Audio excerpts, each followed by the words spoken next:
watch Atlanta's airport making headlines again for all the wrong reasons. The Transportation Security Administration says nearly 6,000 guns have been found at checkpoints nationwide. A new record, Hartsfield-Jackson Atlanta International Airport at the top of the list with 507 detected.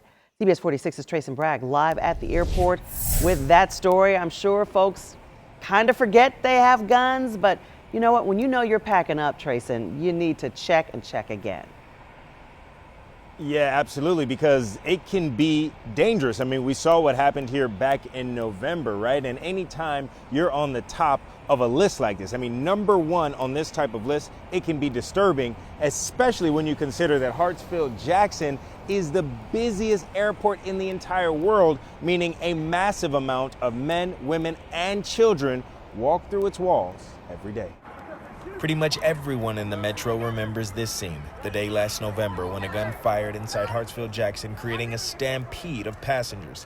Investigators later revealed Kenny Wells, a convicted felon, lunged for his gun after it was detected at the main TSA checkpoint, causing it to fire. That illustrates why loaded weapons are so dangerous, because it's very easy to discharge those weapons. Trying to move a gun, especially if it's loaded through a TSA checkpoint, may seem like an unbelievable mistake, but it turns out it's also a growing mistake. The TSA says last year, a record nearly 6,000 firearms were discovered at TSA checkpoints nationwide. That demolished the previous record by almost 1,500. About 86% of those firearms are loaded, and that presents a significant both safety and security concern. And guess what? Last year, more firearms were intercepted at TSA checkpoints inside Hartsfield-Jackson than any other airport in the country. 507 to be exact, up from 323 in 2019, making us #1 on the list. Rounding out the top 5 are Dallas, Houston, Phoenix, and Nashville.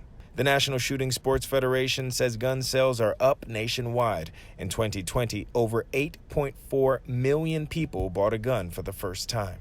Reflect just more people carrying weapons in the country. The only way a firearm is allowed on a plane is safely and securely as checked luggage, not a carry-on. Attempting to break that regulation will cost you. That if you do have a weapon and it's detected in the checkpoint, it's first going to take you a lot more time. Secondly, there might be local law enforcement action. And third, we will follow up with a civil penalty action.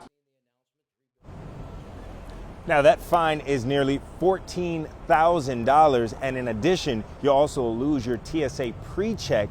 That is a huge price to pay for something that is completely avoidable, Karen. Reporting live at Hartsfield-Jackson, I'm Trace and Bragg, CBS 46 News. Not worth it, Trayson, not worth it at all.